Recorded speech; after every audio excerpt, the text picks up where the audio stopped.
Bukit itu menangis, menimbun satu keluarga. Puisi esai karya Denny C.A.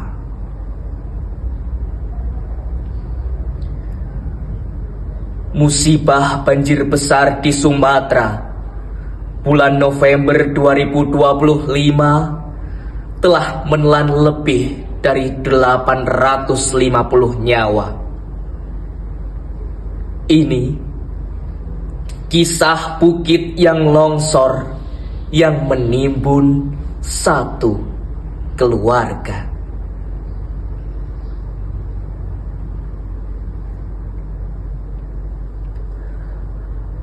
Aku adalah bukit yang sangat tua, jauh lebih tua dari riwayat semua keluarga yang pernah berteduh di bawah kakiku. Dulu hutan tumbuh di dadaku, menjadi untayan doa yang tidak pernah putus. Akar-akar panjang menahanku seperti tangan-tangan para leluhur yang menjaga dunia tetap seimbang. Warga desa memetik sedikit, menebang satu pohon, lalu dua pohon, untuk kayu bakar, untuk membangun rumah kecil, untuk menghangatkan malam mereka. Aku tidak pernah marah. Aku tahu mereka menebang dengan hormat,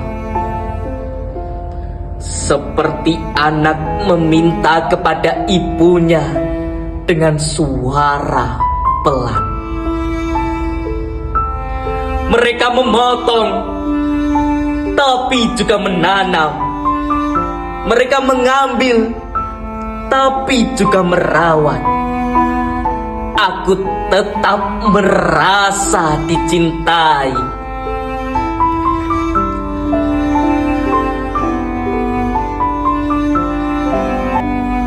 Tapi mereka berbeda.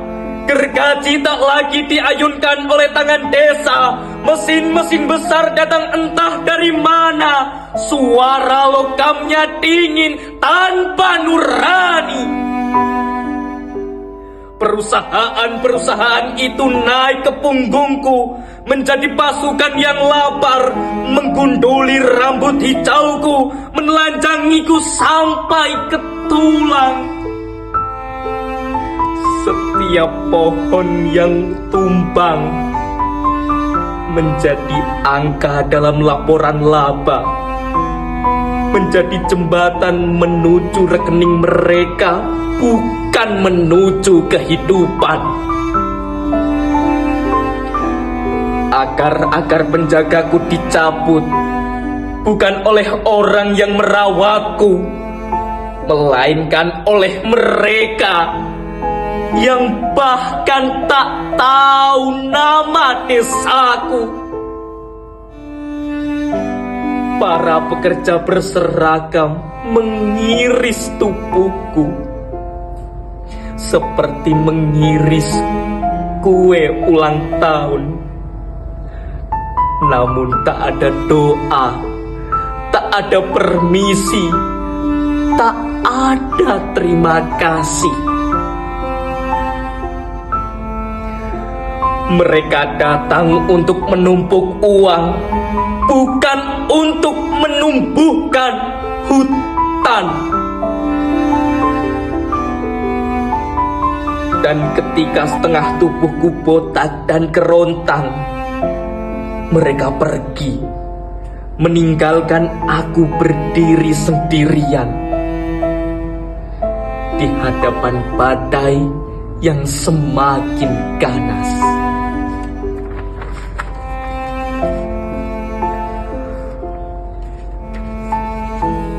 Pada malam itu, hujan turun dengan deras yang mengguncang langit. Ia mengetuk luka-luka lamaku yang tak sempat sembuh. Tanahku bergerak pelan. Aku sudah ringkih seperti orang tua yang tak lagi pasti mana kaki yang masih kuat untuk berdiri. Aku mencari akar-akar yang dulu memelukku, tak ada. Aku mencari pohon-pohon yang dulu menahan bahuku, tak ada. Aku mencari suara burung yang dulu mengingatkanku pada kehidupan, tak ada. Kini ibu sedang lara, merintih dan berdoa.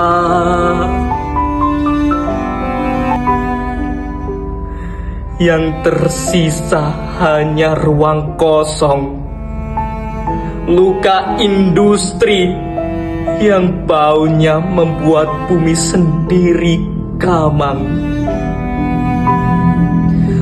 Tubuhku pun menyerah, patah, runtuh, pecah.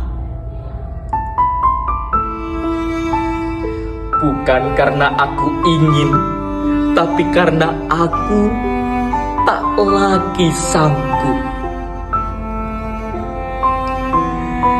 Di bawah tubuhku, sebuah mobil putih kecil berhenti hanya untuk istirahat. Di dalamnya ada keluarga sedang menutup hari panjang dengan tawa kecil yang lembut. Gadis itu sempat memungut daun berbentuk hati dari pohon terakhir yang masih tersisa. Aku melihatnya. Aku merasakan kehangatan kecil itu, seperti kenangan yang hampir punah. Aku ingin melindungi mereka seperti dulu aku melindungi desa-desa kecil yang tumbuh bersama akar-akar hatiku. Tapi ketika tubuhku mulai bergeser, aku tak lagi punya penyangga. Tanah kehilangan kesabarannya. Gravitasi menarik air mataku. Dalam satu hentakan yang membuat langit tercekat, aku menutup mereka dengan rasa bersalah yang tak terucapkan. 6 nama kembali ke sunyi, dan aku, bukit tua yang dahulu ramah, menjadi kuburan tanpa sengaja.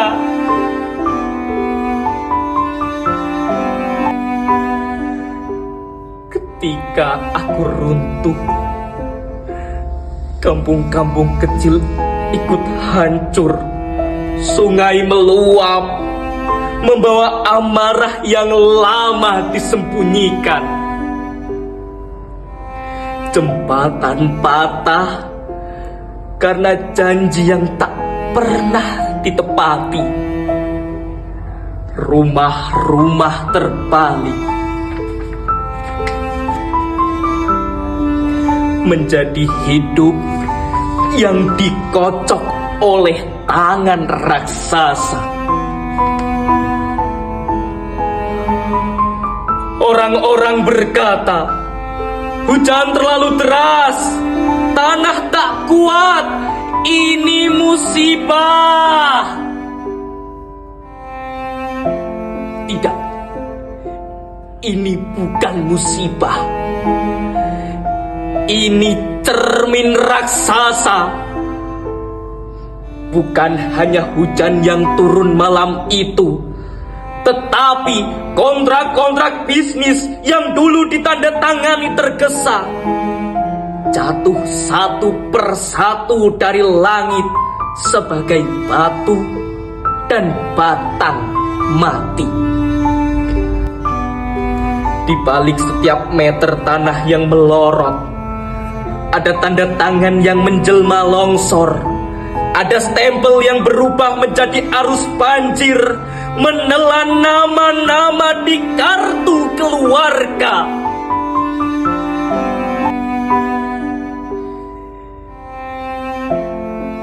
Kini aku terbaring,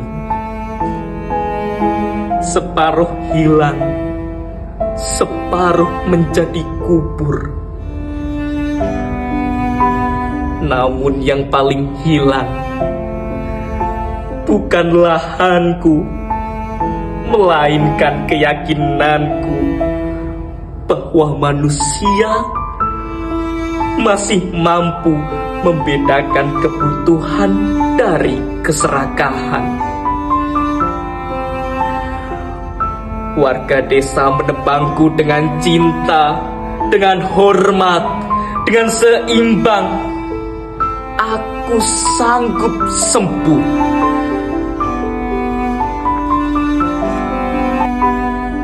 Tapi perusahaan menebangku dengan ambisi, dengan ketamakan, dengan gelap mata.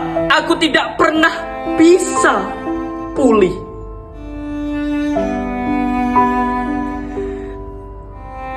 Di kota jauh, di ruang rapat ber-AC, di sebuah perusahaan metropolitan, angka-angka laba tumbuh di layar seperti hutan palsu. Grafik keuangan naik itu sesungguhnya peta jenazah. Tiap garis hijau adalah nisan yang disamarkan. Di dalam rekening mereka ada lumpur di antara digit. Ada napas terakhir yang dipadatkan menjadi bonus akhir tahun. Belajarlah bahwa pohon bukan hanya kayu, ia saudaramu sendiri, tulang dunia. Bahwa hutan bukan lahan kosong, ia keluargamu sendiri, jantung yang berdetak untuk semua makhluk hidup.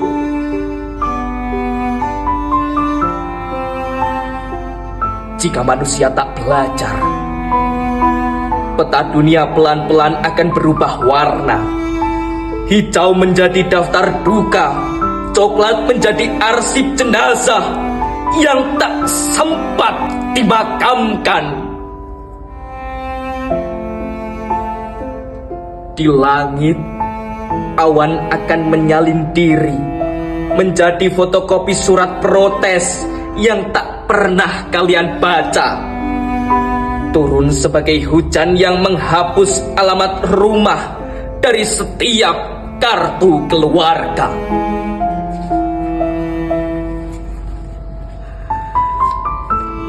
Dan bumi yang selama ini diam akan semakin marah karena ia ibu kandung yang kalian hanati. Paris, 6 Desember 2025.